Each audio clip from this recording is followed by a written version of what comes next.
Hello, we are back for my 30 days of Halloween, and every day I will be reviewing a new horror film and uploading to this YouTube channel. If you have not yet subscribed, it's only going to get better. I'm going to do 30 videos this month. 31. I know I said in 30 in other videos, but it's going to actually be 31.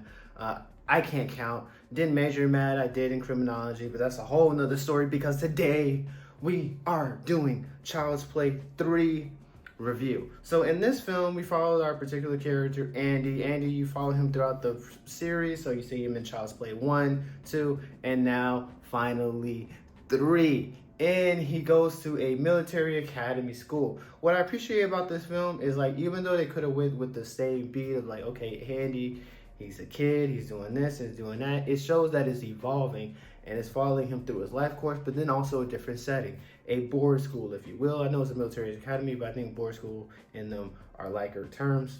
Don't quote me on it, right? But I do appreciate that it does have Chucky evolving, right?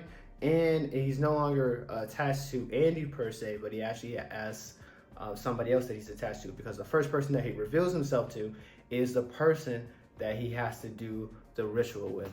And man, this one just, like, it keeps going and going and going and going and going. And it also made me realize that a lot of the Child's Play films aren't really reviewed very well. When I look at 1, okay, it's reviewed well, and even the remake recently, but 2, 3, Bride of Chucky, and so on, if you look at Rotten Tomatoes, IMDb, people really didn't buy into these films. And for me personally, these films are good films. They're decent films. I can rewatch it. I get enjoyability, especially out of the kills and the visuals with the animatronics. And it doesn't even compare to the worst film in some other series. And now I'm not even sure if I'll get to them this month, because, like, there's a lot of films to cover, right? You have the Halloween series. You also have the Friday the 13th series. And then you have Nightmare on Elm Street, right? And I think Friday the 13th and Nightmare on Elm Street series, they're like neck and neck for worst series. But, like, let's not do that.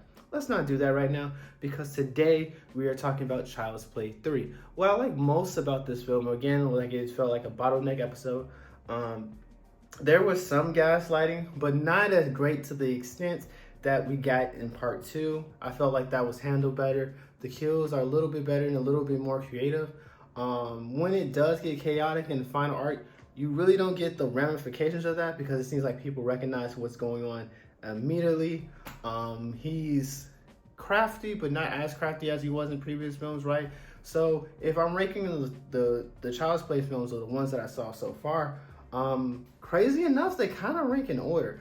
Even though I do give the slight edge to the second film, because it plays on the, oh, no one believes me, right? The first one is a classic, and even I talk with my audience, they really do like that first Child's Play film. But it's like, if I were being objective, right, even if you can be objective with these movies, 1, 2, and 3, but 3, I love the setting of the military academy, and I love that we follow a little bit older Andy and how he's able to navigate and protect other people, even if it's not him per se that Chucky is after at this time around. I highly recommend that you watch this film and have a great time. Popcorn, you know, all that good stuff. Have you seen Child's Play 3? What are your thoughts? Comment down below, leave a like, subscribe, and as always, jarritos on me.